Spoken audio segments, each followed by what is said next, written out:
Morning, colleagues. My name is Bogopane-Zulu. I am a child and youth care worker, a typical one. There is nothing added, nothing subtracted. I am a child and youth care worker. If there are additions, it's all for the positive and for effective and productive for the child of our country.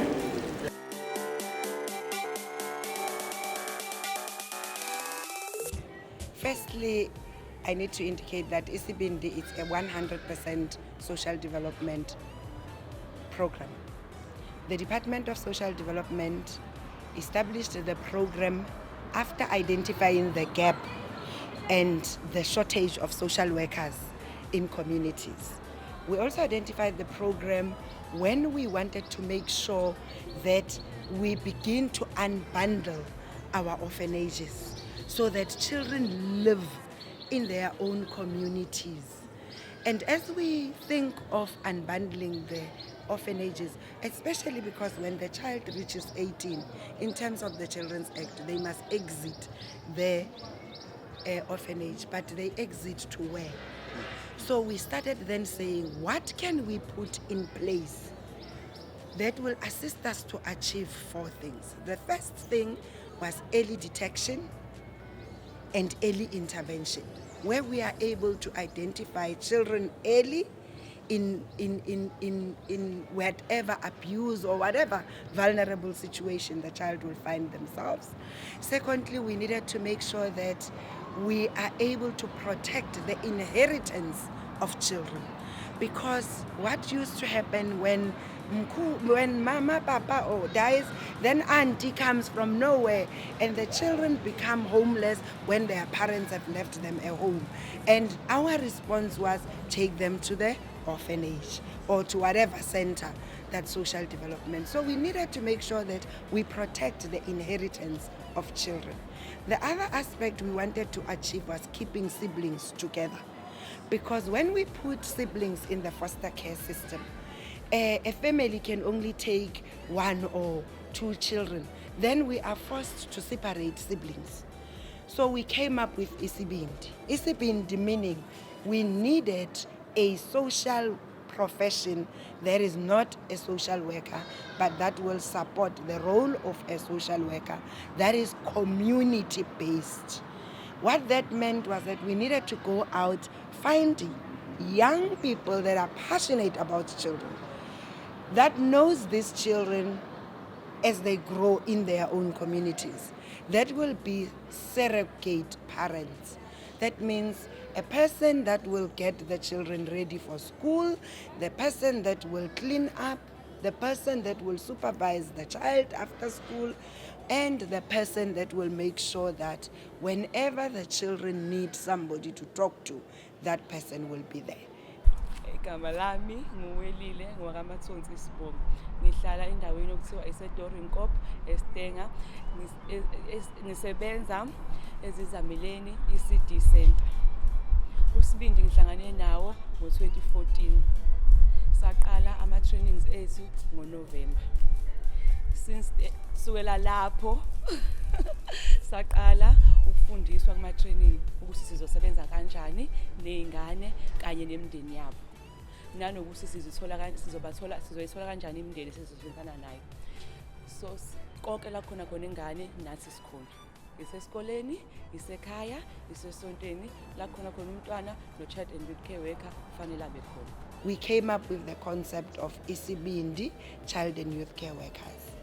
We then looked for a partner, which became the NACCW, which we funded for more than 2 billion rand of South Africa's taxpayers' money to establish this particular program.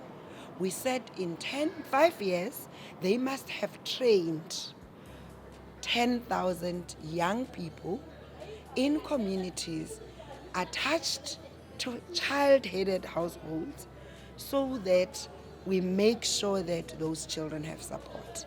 Hi, my name is Sisi Pothomas and I live in Alice in the Eastern Cape. I first met people from Isibindi during the year 2009, and I was still in my primary years back then, late primary years back then, and during that time that was when things were a little bit shaky back at home, meaning that there was a lot of like substance abuse back then, substance abuse coming from all parts of my family, father as well as the mother's side, but I've always been on my mother's side.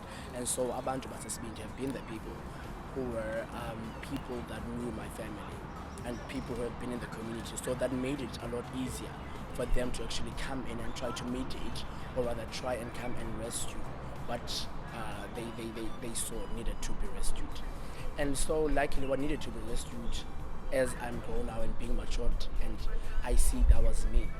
Because if maybe they did not come in, there are certain influences that some other children cannot actually quite survive from. And so they came in and they mediated the whole situation. They pretty much covered my everything. What do I mean by that? I forgot to mention that they've been like giving me textbooks and stuff and helping me with the internet, typing my assignments. Typing my assignments for school and stuff like that. And so they've been those people who have been pushing me throughout the years. And since 2009 up until like 2019, they've been there. They've been with me 2016 when I was finishing my matric. Finished my matric 2016, and 2017 we applied, declined.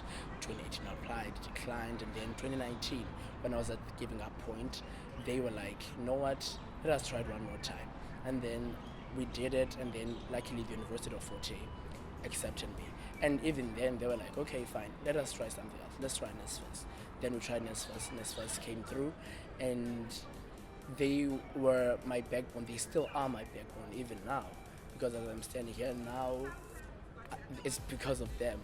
And as I'm standing now as being a person who knows who they are, who knows where they stand in life, they were those people. They don't only touch on things that can be labeled as Bana, this is the criteria only for Isibindi, but they go deeper than that. They went deeper as a person, because I stand here now being the person that I am. I'm sure that people can see what I am, but I'm just grateful for everything that they've done for me, and I really hope that the program does go on and makes an impact on a lot of children around the world. Thank you. At the moment, the department looks back, we've got 9,852 child and youth care workers that are in the employment of the department that is already fighting unemployment. But we also have a lot of young children that have gone through tertiary because of Isibindi. And we also have minimized the money we spend on building more and more and more orphanages.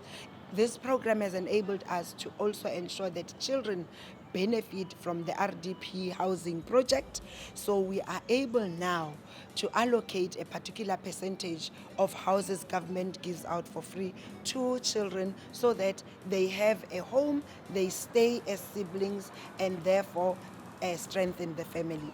And the impact also of the time that it takes for a child to enter the foster care system has been reduced. The children appear much faster at the children's court whenever there's a problem, and the South African Police Service are able to know who to go to in that community. We've also managed to make sure that the program support the traditional leadership, because a lot of rural-based issues are reported at the tribal authority. Therefore, we have placed child and youth care workers there in rural areas, in the offices of the tribal authorities, so that whatever that is reported that relates to a child reaches social development much faster than it has. And that has really made a change. Our partners, let's comply with what the law says. Let us meet our requirements, because together, us and yourselves will move South Africa forward, and it will take one child at a time. That's your slogan.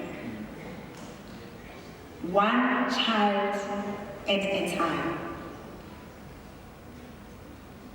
We will be presenting the reports of the successes of this program to Cabinet, because it's the same Cabinet that endorsed the program. And in brief, I want to say, I'm very proud of the children that have been under this program. I'm very proud of the child and youth care workers that have given it their all. They've laid the foundation. They have made it easy for us to continue to ensure that the program can grow, can reach more children, can attract more young people, and we can each other in partnership create a South Africa we want to live in. Ngiyabonga.